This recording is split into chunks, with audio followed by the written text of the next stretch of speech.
Good evening. Before I would like to welcome Mr. Mack, the appointed director of the Museum of Applied Art. We just had an argument about the title of his lecture.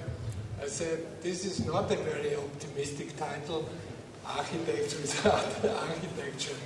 So it looks like, it sounds like politician without politics, car drivers without cars. But it seemed to be very interesting if you can argue that it's worth to think about architects having no architecture and how you can replace it.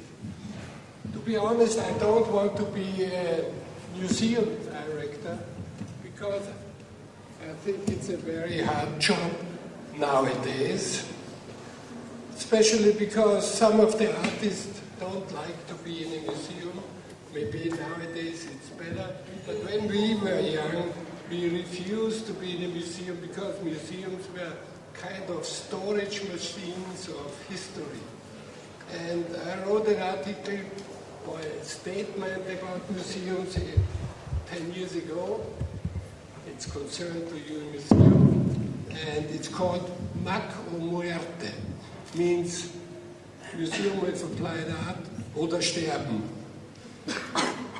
Museen von heute sind weder goldene Käfige noch Veranstaltungsbühnen für Quotenidioten.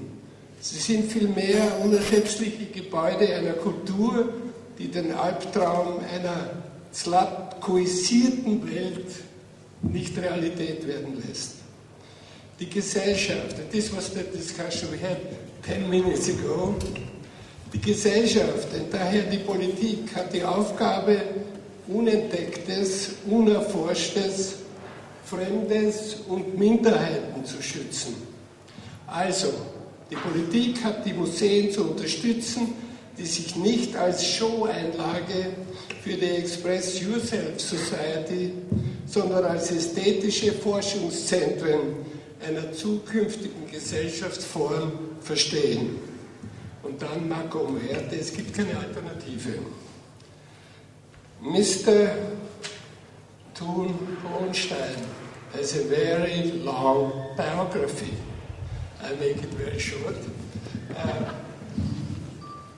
He studied law, political science, and art history at the University of Vienna, where he was teaching as an assistant.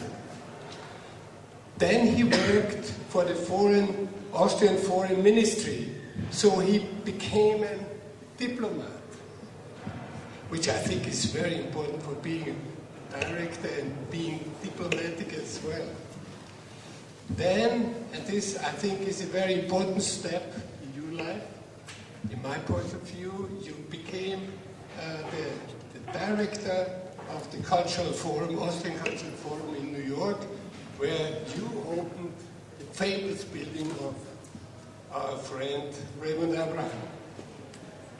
Then you came back to Vienna and guided as the manager or director of the departure agency, a very influential agency because he gave sponsorship to a lot of very progressive projects.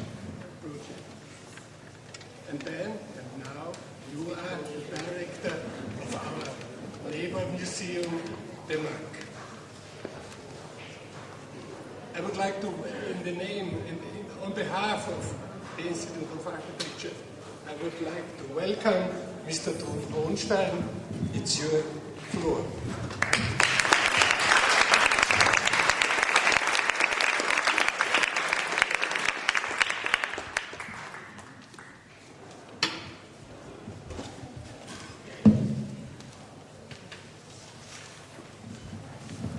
Thank you very much for coming. Can you hear me?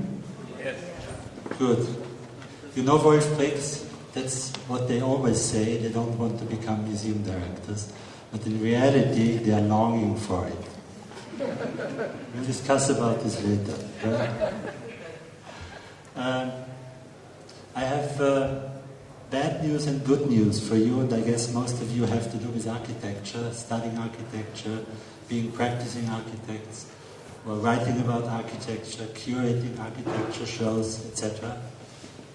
The bad news is, if you want it first, according to some people, including Rem Koolhaas, there will be a dramatic meltdown of the architecture profession in Europe, because there will be less new buildings, there will of course be a lot of renovation, there will be less orthodox functions for architects to fill.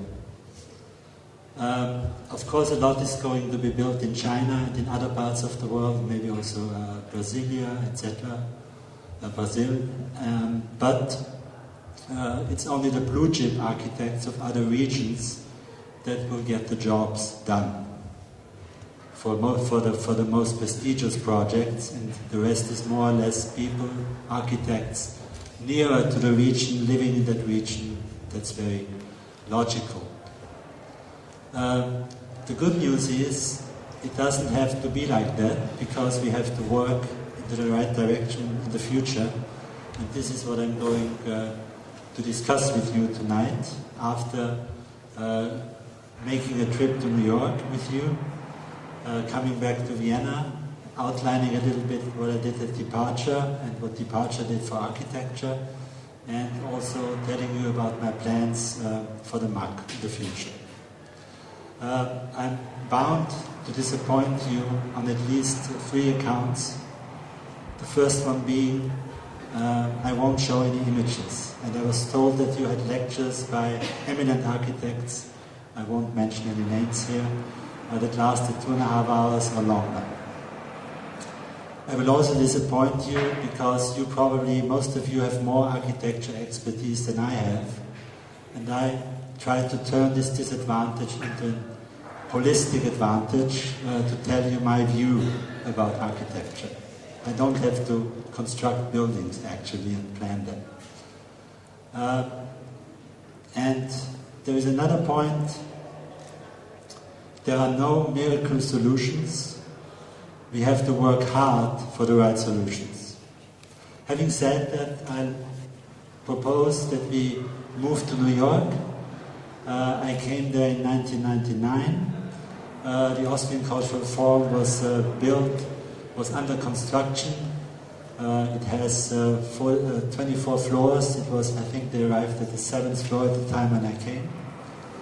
And it was pretty tough work to deal with it. First, you have to know that so-called delirious New York hasn't had good architecture, exceptions prove the rule, since the Seagram building of Mies van der Rohe, well into the late 1990s. There was just no space for it, because New York is a very expensive place, and if you have a lot to build on, you try to get the utmost amount of space to sell or to rent out. And you want to build fast, so you build in a year a 90-floor high-rise, not very precisely built, but working at least so well that you can sell it or rent it out. Yeah? Therefore, there was little space for architecture, and what was born in the world in other places, employing blue-chip architects to kind of innovate regions, cities, etc., was anathema in New York, but it changed. The Austrian Cultural Forum, together with Christian de Brosson-Park's building on 57th Street and Madison, was probably the first building that brought real, new, great architecture to delirious New York. It was certainly not the reason for the hype you have had in the last decade to employ also blue-chip architects in New York. There were other reasons for that, but it was well advertised. You had a lot of excellent publicity about the building, 1.5 pages in the New York Times, a lot of fantastic reviews, and it was a well-functioning building and a big challenge. if you kind of met the challenge, then you really had excellent results also in the things you were doing there. But in New York it changed. So New York became a place where suddenly you could build with experimental architects who at the same time were and are blue chip architects, and you could sell the place at even higher prices, especially in Chelsea, where Frank Gehry got the first building, but also in other areas of the city. So it was very interesting how this developed in New York, and there you are right now. I mean, you know, some of the buildings, especially the new World Trade Tower, had a difficult story, and now you have a not very interesting building that's going to be built, but that's a different story. For me, what was interesting is that in the late Raymond Abraham's person, you had what I would call the artist architect. An architect who can do architecture that works in reality, but who has a lot to say also as an artist in his architecture. There are also people who work vice versa. For instance, Walter Pichler, who we show at the MAC currently, he is an artist who does art that has a lot to do with architecture in many respects, but also he used to be a very famous designer also in his own right, as you know. So there are interesting personalities, and Raymond for me was probably the pinnacle of the artist-architect. The world has changed a lot. The Austrian Cultural Forum is a fantastic building. It's not a particularly ecological building, but it's, I would say, it's vintage. Vintage is the wrong word, I would say. It was constructed in the 90s, and the plans are from the early 90s and late 80s, and that's what the building is. But it works fantastically as an architectural sculpture outside that really kind of communicates with the building around it. You cannot have an entire street lined up of buildings like this, but you can have one building within a lot of mediocre buildings, and that building really stands out. And Raymond was very able to kind of work with the surroundings, the special surroundings you had there. When I came back to Vienna, the question was what to do about architecture here at Departure, because Departure is, as you know, or probably not know, is the creative agency of the city of Vienna, and one of the tasks is to fund innovative projects in architecture. And this was fairly new when I came, so we had to immediately to prepare a so-called competition, if you want, a funding competition on architecture in order to make it known that there is money for architects to get, and they also have to put some money of themselves into it, in order to work on innovative concepts on a number of areas. So innovation and creativity are the most important things for Departure, and we had pretty good results, but we didn't have outstanding results. This is a pity, because it is my conviction, and if I remember the interview we did with you in this brochure, which you can get online at the Departure website, departure.at, on this Focus Architektur call, and we had an interview with Wolf Briggs. You also said that the concept is the future, and this was very much about concept. So the idea was, here architects is money. You can get up to 200,000 euro if you come up with a brilliant idea you want to work on and put into practice, but you also have to add a certain amount of money yourself, because obviously it's not 100% funding, but you can gain a competitive advantage in particular areas you're interested in, such as spatial plan, architecture for education, including schools, etc. Yeah? So we got fantastic applications on, for instance, urban planning and other areas. We didn't get a single interesting application on architecture for schools, etc. Because it seemed that nobody among the people applying, and not everybody was applying, of course, took the effort to really kind of look up the latest pedagogical,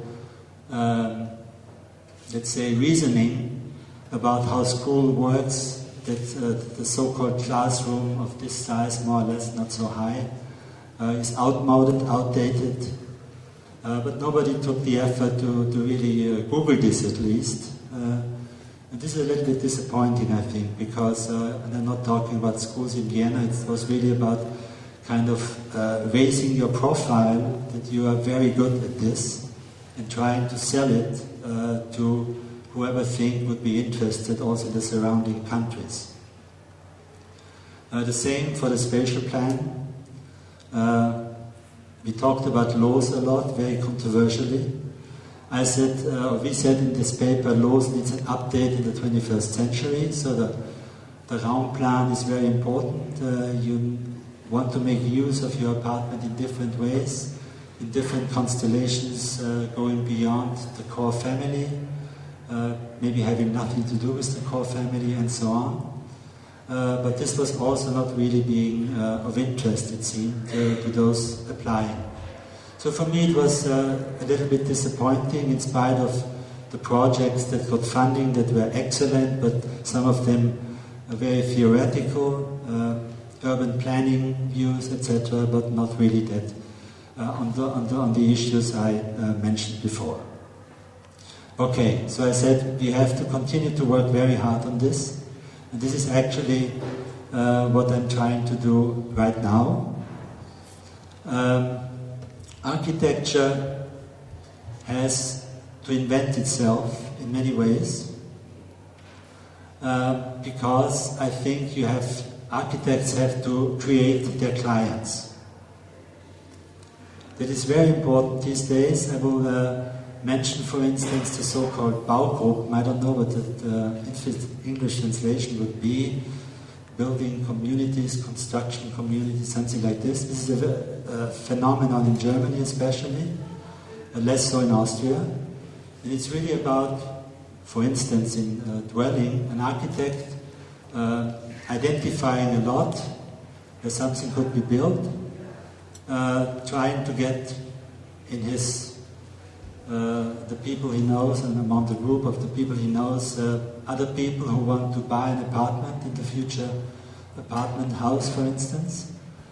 Getting this together, and instead of a commercial developer, it is really this group of people, including the architect who initiated it, that finalizes the project, and ideally also gets even public funding for this. Yeah? This is just an example of an initiative that really can work well. Now, we need lots of other initiatives in similar ways, and we need to identify those tasks. You may have heard of a very interesting phenomenon in design, and it's called the design ladder. It's in 4 steps. It's an invention of the Scandinavia, so to speak, and it means there are 4 steps that show the maturity of a society as far as design is concerned. The first step is non-design. The second step is design as styling. The third step is design as process. And the 4th step is design as strategy. And this is really what design is all about. For instance, if a company needs designers, they should involve designers from the first moment. Designers, and Hartmut Esslinger, who was a professor here at the Angewandte, would even tell a big company, you're on the wrong track. Rethink the entire exercise. if it's strategically not okay from his view, including environmental considerations and a lot of other considerations. And therefore, the task of designers is really to ask all the right questions at the right moment, meaning also very early on. So I thought it might be of help if we also develop a kind of architecture ladder, a little bit according to what I just mentioned. And since it's complicated, I have to read it to you. And then I continue like this. And we probably also have to discuss it because it's a first step. I have to confess, I didn't look it up if somebody has done this already. I didn't Google it on the internet. It hasn't come across. And so I'm pretty sure nobody did. But I don't have any copyright on it. So anybody who wants to use it can feel free to do so. Along the lines of the design ladder already mentioned, we also need this architecture ladder directed in particular at the public sector, but also at companies with regard to use of space, meaning also headquarters, shops, malls, public and semi-public space, etc., as well as private persons, meaning civil society at large, all-encompassing civil society at large. The architecture ladder is, in my view, a useful step, a four-step model, if you want, for grouping civil society's architecture maturity on the basis of their attitudes toward architecture. The higher a civil society is up the ladder, the better it is at using architecture's potential for positive change. What do I mean by positive change? Especially innovations in the fields of our society, for instance, social, between different generations, etc., between different people with different cultural backgrounds, and much more. But also ecological innovations, cultural innovations, very important, not only for a museum, but also in many other respects, and so on. So the first step would be non-architecture, meaning architecture is a negligible part of development, and any construction activities there are fall to professional groups other than architects. This is something we don't desire and don't have in Austria. The second step is architecture as styling. Here, architecture is seen solely as relating to the final physical form of a building. This can be the work of an architect, but is usually determined to the utmost extent by the developer and implemented by engineers. The third step would be architecture's process. Architecture is not only a result, but also a method that is integrated early on in the development process, pertaining to new structures, including infrastructure, public space, etc. The outcome requires contributions from a range of specialists, is highly interdisciplinary, and fits in an overall plan for sustainable quality of life. And the fourth step, and highest step of the ladder, would be architecture strategy for innovation, or strategic architecture. The architect works closely alongside the public sector, companies, owners, management, or a private person on a complete or major renewal of its respective activities pertaining to planning and urban or land development, including, of course, new or refitted buildings and other structures, including infrastructure, public space, etc. Now I have to say that this, of course, also implies building. So the title of my lecture was meant to be provocative, that goes without saying.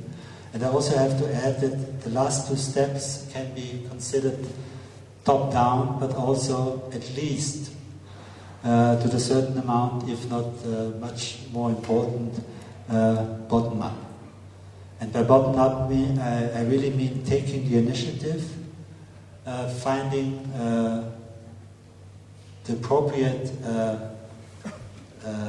space, lot, whatever, situation, to do this, and team up with designers, of course also other people such as engineers, but also people who have a very different view of the things to be done and of the world in general.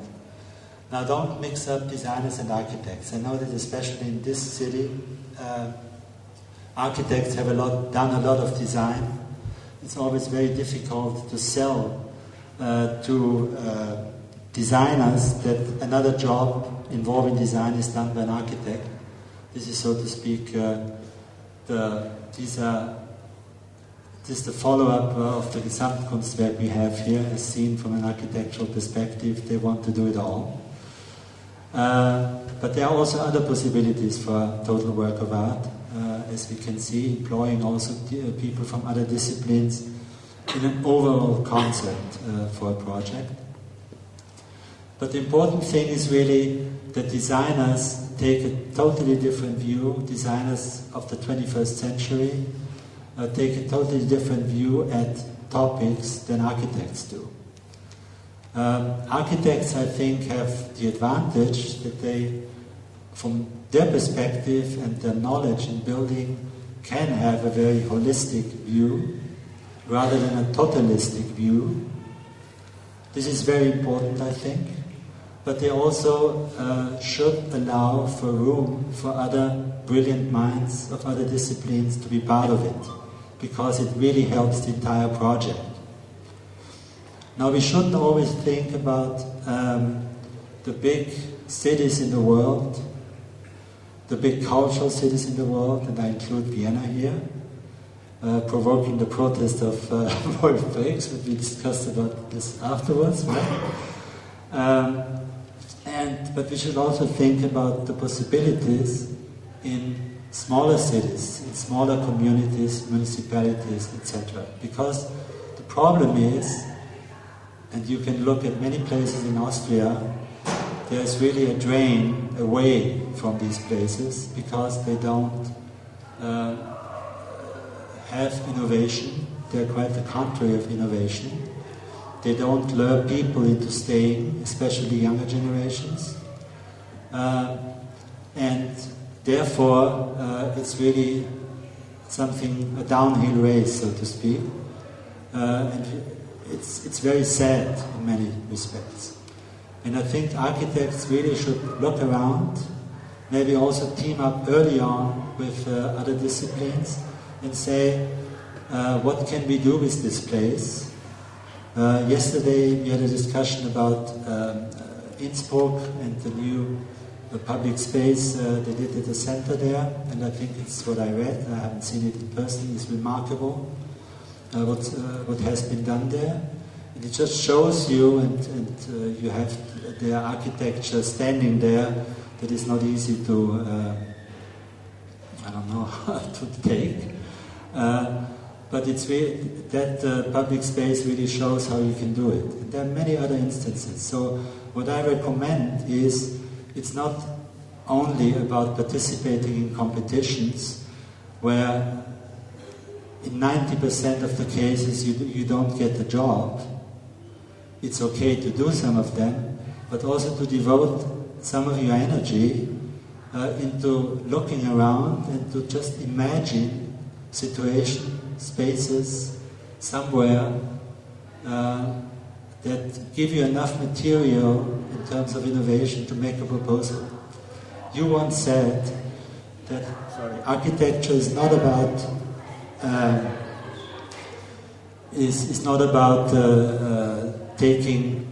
waiting for commissions.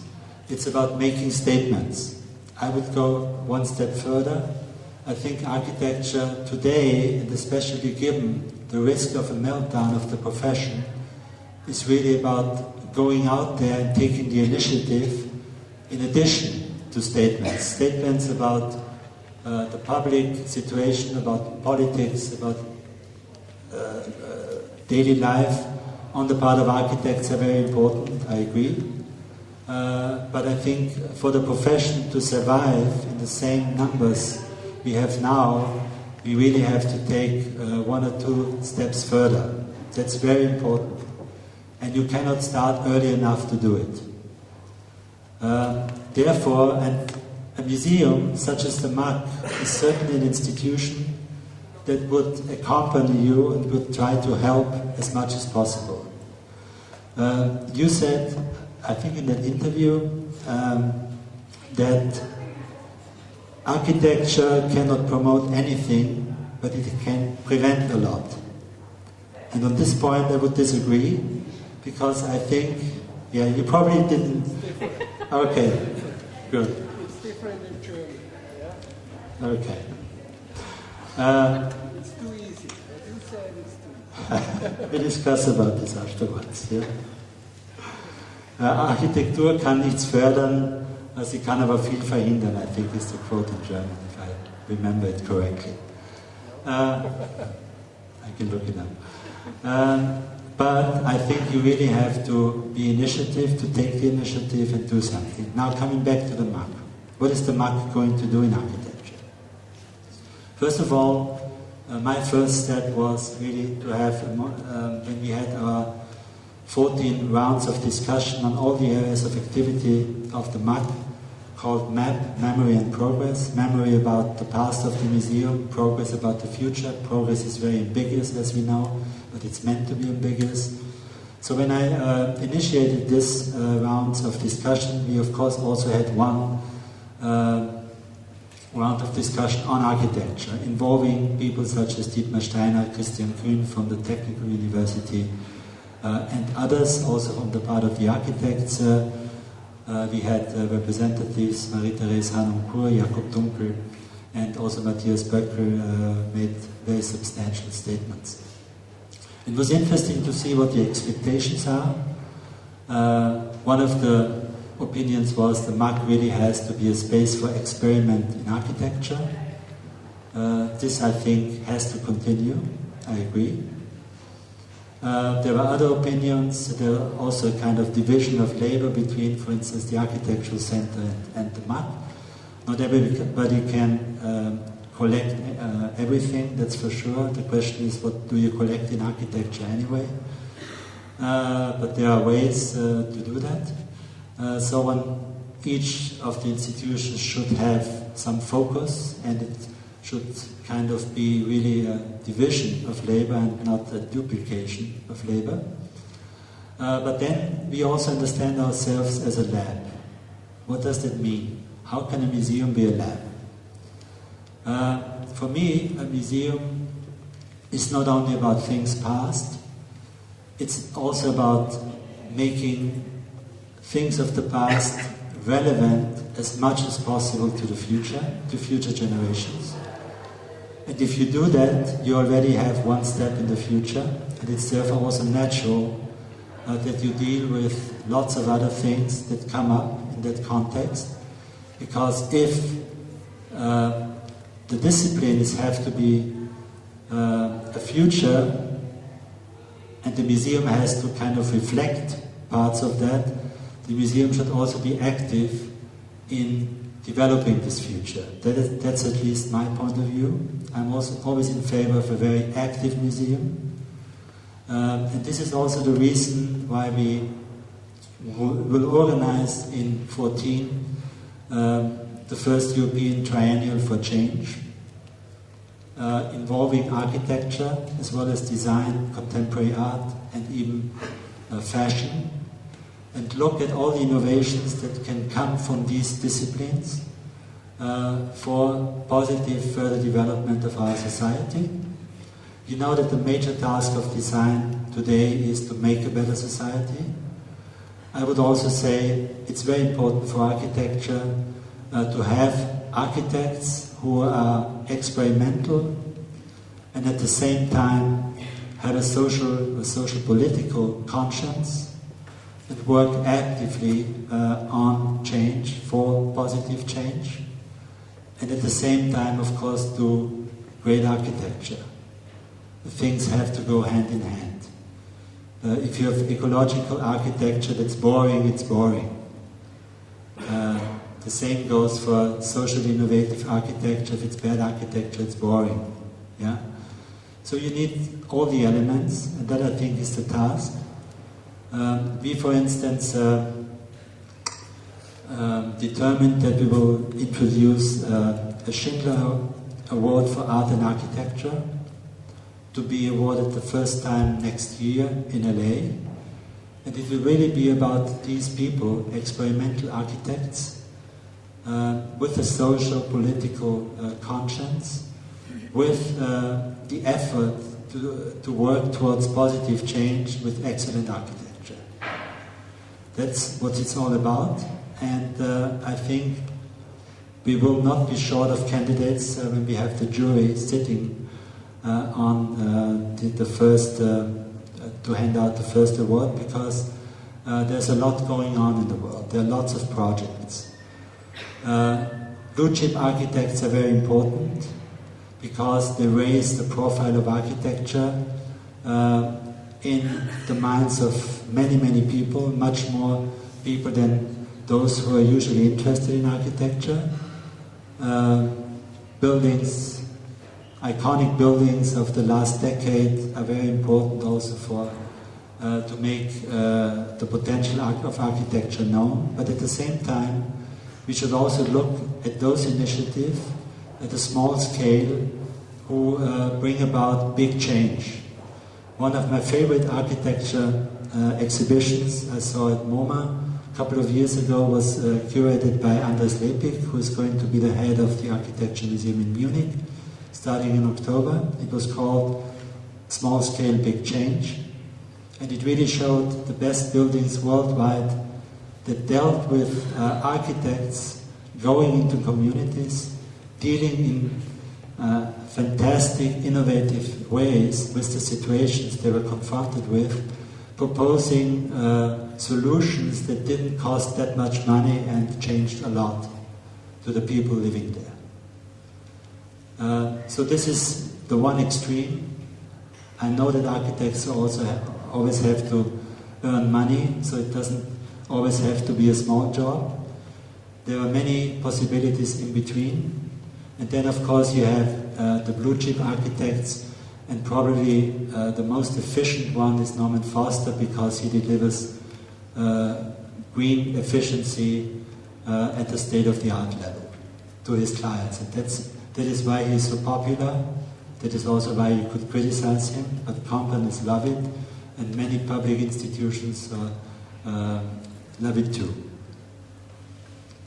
Therefore, I think if you don't happen to be a blue chip architect or become one, and the number is very small worldwide, you should really get to know your surroundings. Now, what can the MAC do in addition? I think we have to make it clear, and now we get into very dangerous territory, that especially in Vienna, there is a long history of interesting architectural thinking.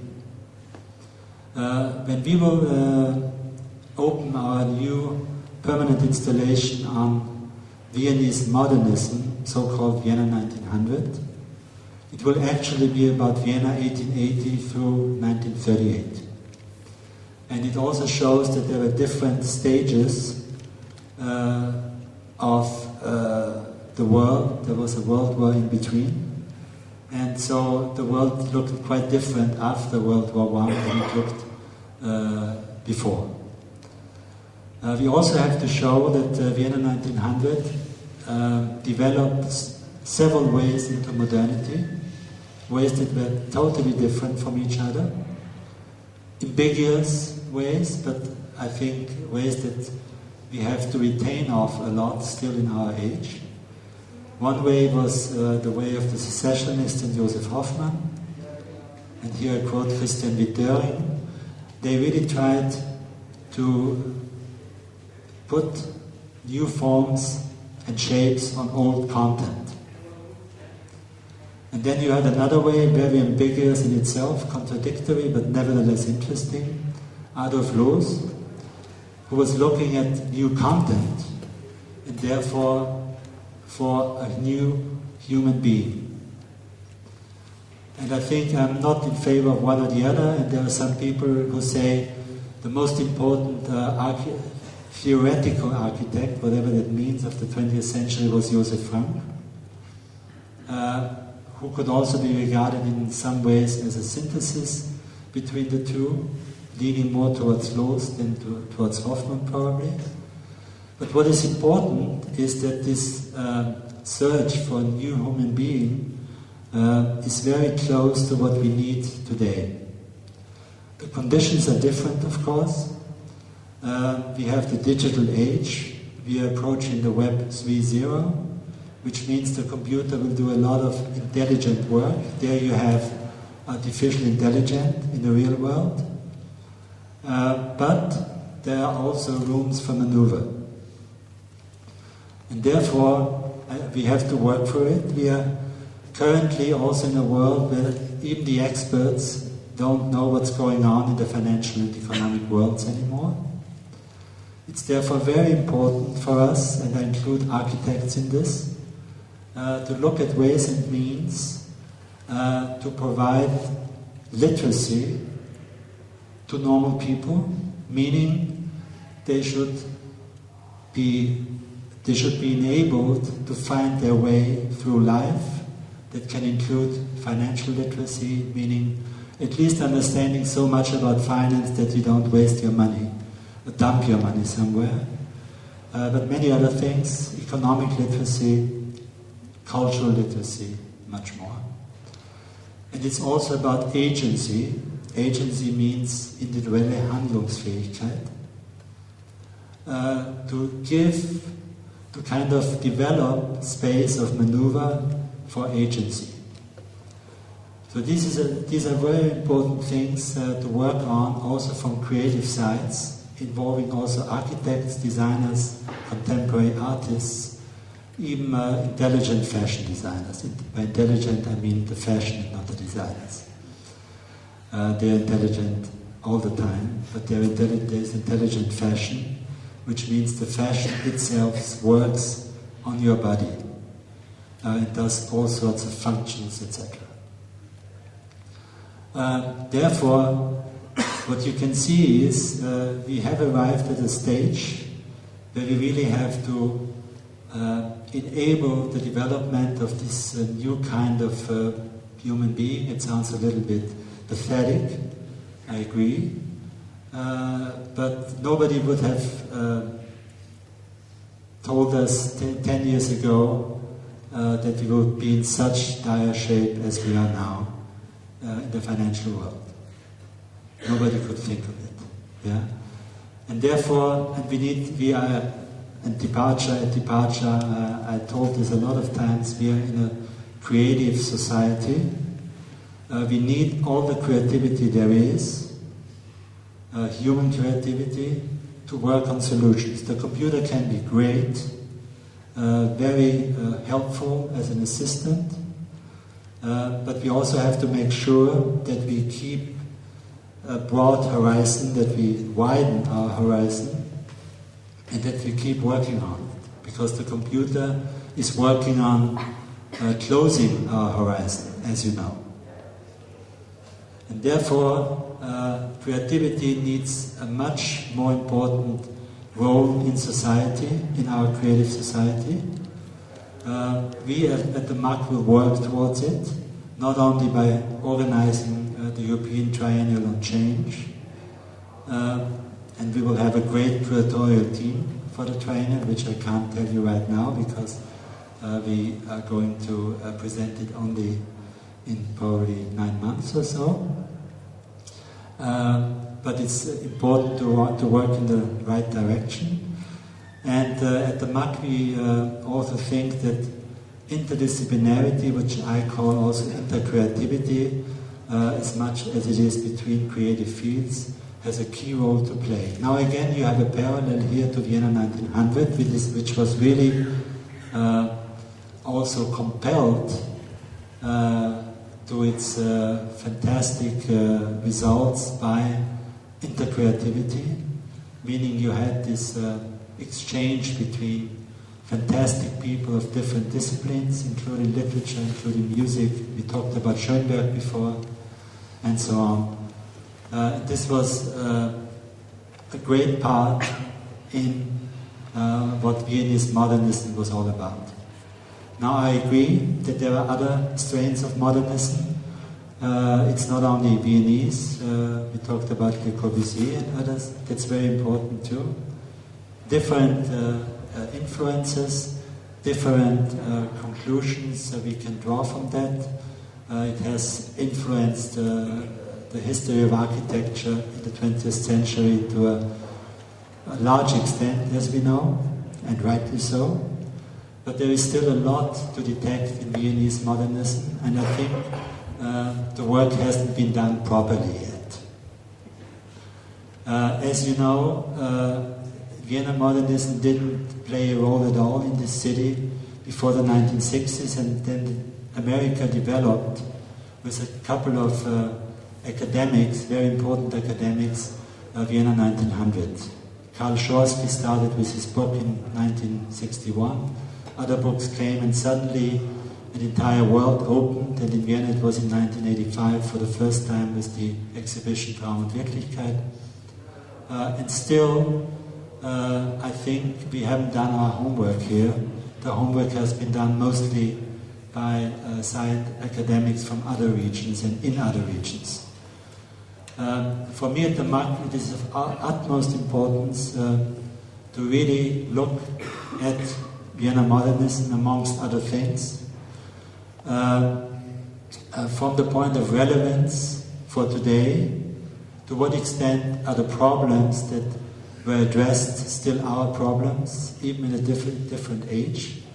What can we learn? To look also at the lineages, for instance, from Loos to Schindler and Neutra, and what happened in Californian modernism afterward.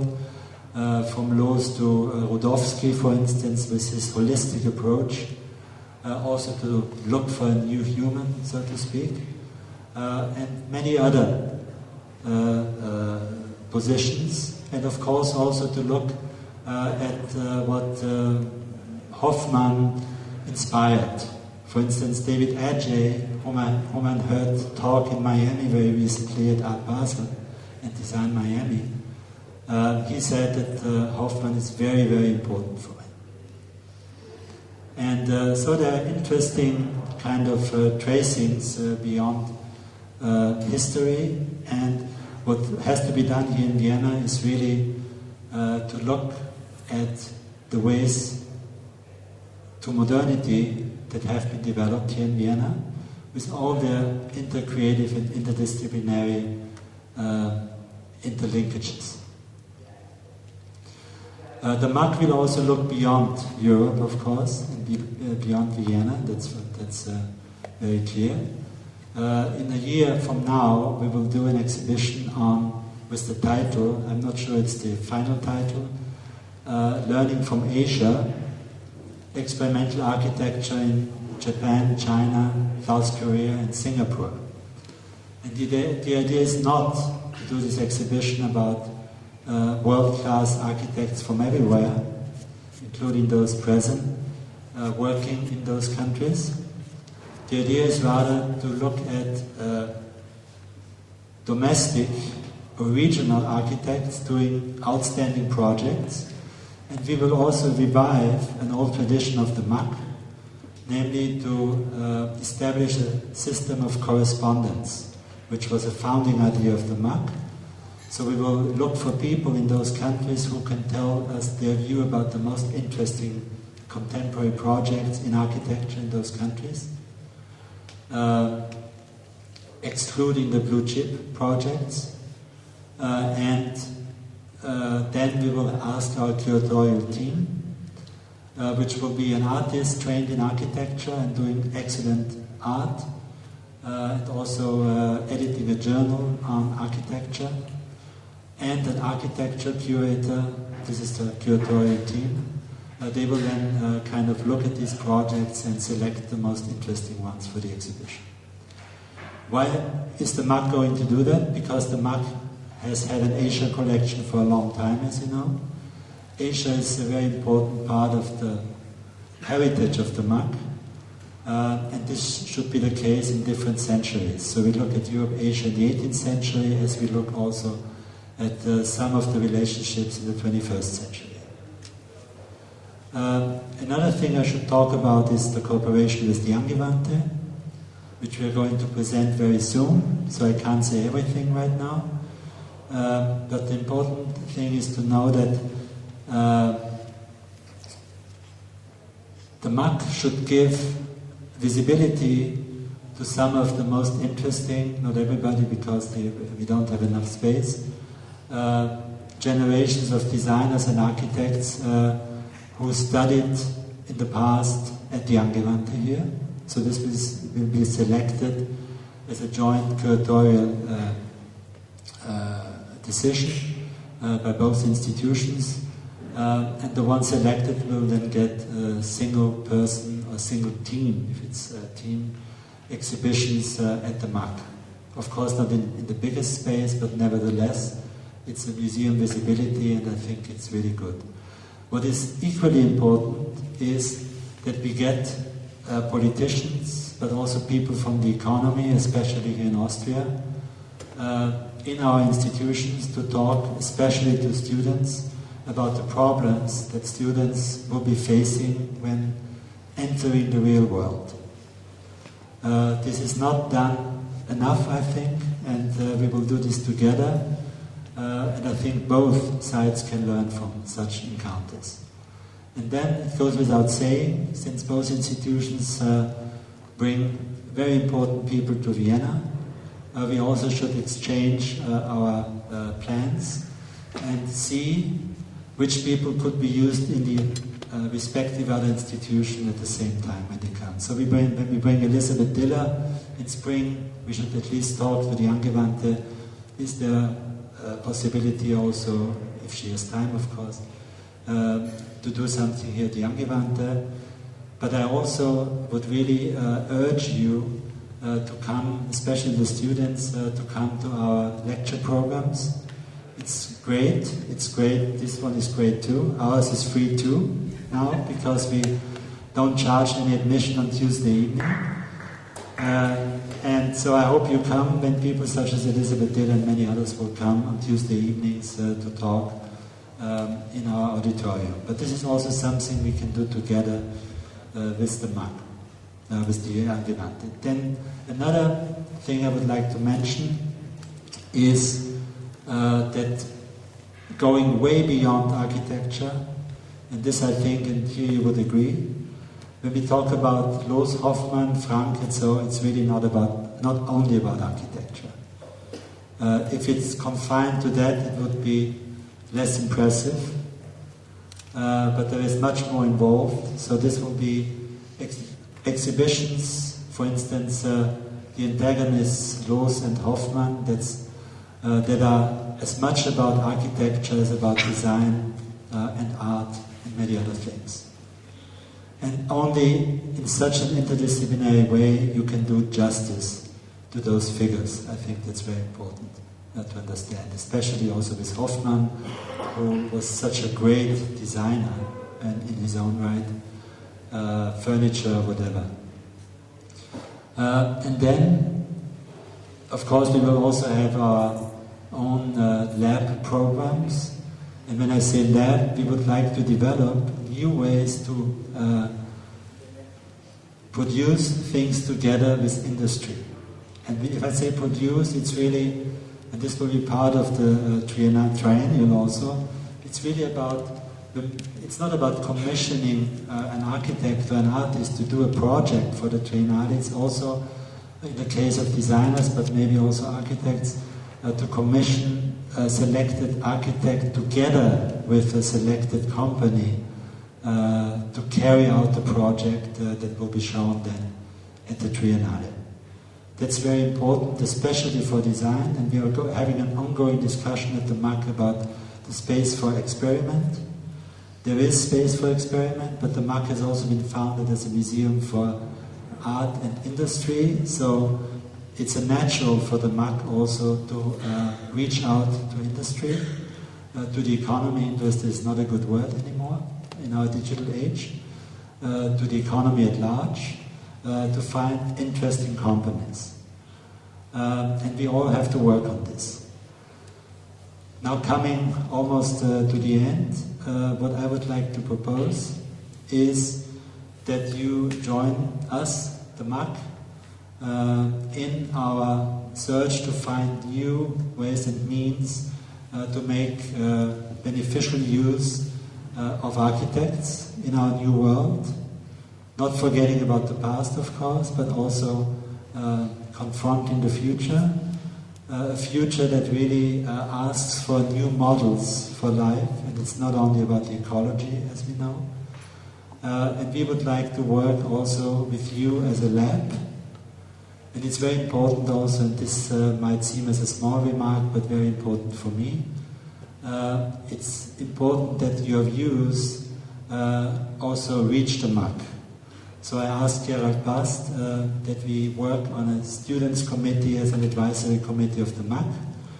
And I expect that the people who will be part of this committee then really tell me bluntly what they like at the MAC in the future and what they don't like, because this is the only way it's beneficial. If it's compliments, it doesn't help anybody. Okay, so this is the tour d'horizon I wanted to propose. I could talk a lot more about different items or topics of architecture, but I think it's more important now to get some of your views and to respond to them. Thank you very much.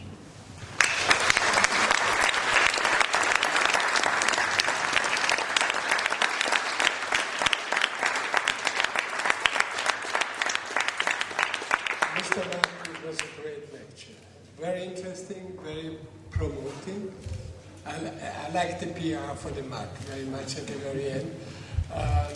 I hope you can get through with all these ideas. That would be a great power engine for this school as well.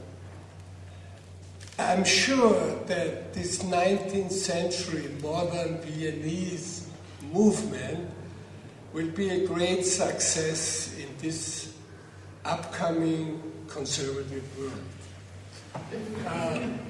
Are there any questions? I don't take this as a compliment, so we have to work even harder. No, it was a compliment. Kind of. Are there So any questions? No? No? Okay. I think it's fine unless you answer a question that hasn't been asked. Shy and maybe no. Are there any questions? Okay, I start. Yeah. Yeah. Okay, concerning Vienna, we have Neusankt Marx. What do you think about that? Is this something interesting as developing project or not? Just because. I don't think it's appropriate here because it's very complex to give you my opinion about Neumarx. I think the problem is that in Vienna there is much more architectural potential than has actually been tapped by the city. And other cities such as Innsbruck show that you can do a lot also in a kind of traditional city with lots of old buildings. And I think we need more courage in Vienna, tapping the architect's potential that is here. But I also have to say at the same time, there are of course some fields in which, despite all the recent trends, by and large it still works. That is housing, public housing. It's gotten more complicated, but it's nevertheless, I think, a remarkable program, and we have to work on kind of keeping it remarkable, which is not easy, given the cost pressure. And I also think that on the part of the architects, and I apologize for this now, I think there could be even there should be the last kick. In many instances, I don't have the feeling there is the last kick to really be excellent and experimental. It's very often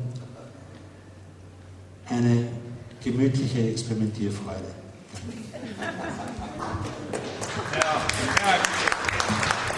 Ja, ich glaube, das kann man sich nicht so einfach freuen lassen.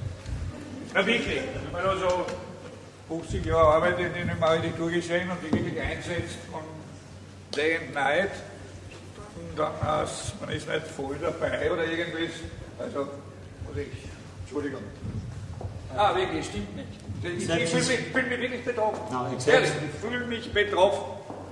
Ich habe gesagt, ich wollte Sie ein bisschen provozieren, weil Sie sind schon in der ersten Reihe sitzen. Ich habe gesagt, es ist sehr oft, das heißt nicht, dass es die Regel ist. Ja? Daher brauche ich Sie auch nicht als Ausnahme von der Regel bezeichnen. Ich will euch ausnehmen, aber es sind ja alle ermutigend, was zu machen. Jeder macht ja gern was. Und ich kenne kaum einen Architekten, der nicht gern irgendwas errichtet oder macht. Ne? Das ist, glaube ich, nicht das Thema, sondern ist es dann, bei dem ist es, um das durchzuziehen, ist der letzte Klick da. Darum geht es. Okay, aber warten wir auf den letzten Klick. Ja, vielleicht gibt sich ein gegenseitiger Klick. Any other questions? I try to be provocative because, you know, the only reason for my doing this is that in the newspaper I'm always hailed as the cultural diplomat, so I have to kind of...